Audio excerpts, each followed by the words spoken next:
गझलीमध्ये कमीत कमी शेर म्हणजे 2 ओळी, खरं कमीत कमी 5 शेर लागतात, म्हणजे कमीत कमी 10 ओळीची गझल होती. मग तुम्ही विषम संख्येने समजा 7, 9, 11 असे 17 पर्यंत गझल शेर लिहू शकतात. पण जास्तीत जास्त 5 शेर लिहायचे. त्याच्या मग ते असं हे नको, गोडी राहत नाही. गोडी राहत नाही. तुम्ही सगळ्या माझ्या गझल जनरली 5-5 शेरांचे, एखाद दुसरी जास्त असेल. हे पहिल्या शेराला मतला म्हणतात, बाकीचे खाली लिहितो ते शेर. अच्छा, मतल्यामध्ये दोन्ही ओळीमध्ये जो काही काफिया वापरलाय आणि जो रदीप आहे त्या दोन्ही ओळीमध्ये आला पाहिजे.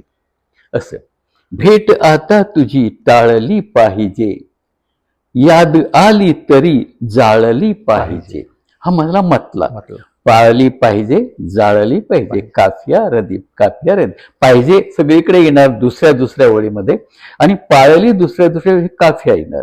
पहिल्या शेरामध्ये दोन्ही ओळी, आणि पहिल्या शेरामध्ये त्याला मतला म्हणायचं, आणि शेरात प्रत्येक दुसऱ्या ओळीमध्ये हा काफिया आणि रदीप आला पाहिजे.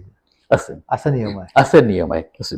अच्छा, त्यातूनही काफिया, रदीप, बेहर म्हणतात त्याला, वृत्त असलं पाहिजे.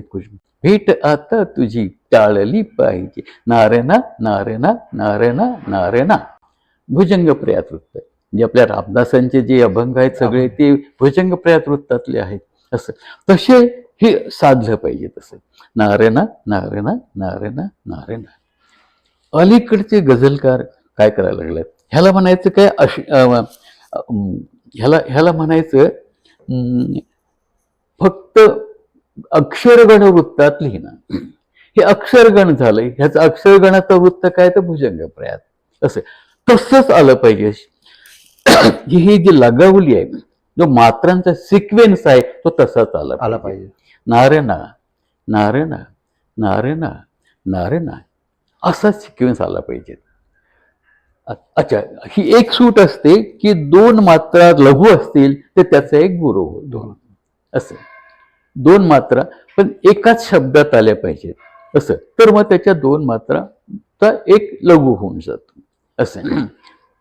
आता नारेना नारेना नारेना नारेना करता करता काय होतं, काही लोक आता हे नाही जमत मला हे सिक्वेन्स.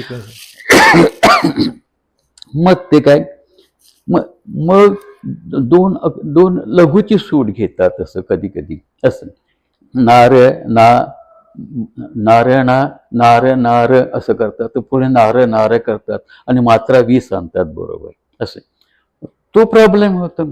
एकदा लगक्रम चुकला की वृत्त गेलं संपलं, म्हणजे त्या गझलचा सगळा म्हणजे गेलं, मूडच गेला. हा, वृत्त गेलं. सुरेश भट्टांनी सांगितलं की वृत्ताशिवाय गझल होत नाही.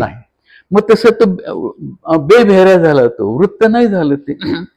तसं असं लघु अक्षर योजून असं काहीतरी आता येत नाही म्हणताना शॉर्टकट साधायला जातात. असं ते शॉर्टकट साधून ते काही ती लय किंवा गझलचा जो इम्पॅक्ट आहे, इम्पॅक्ट तुम्हाला मिळतच नाही. मिळत नाही.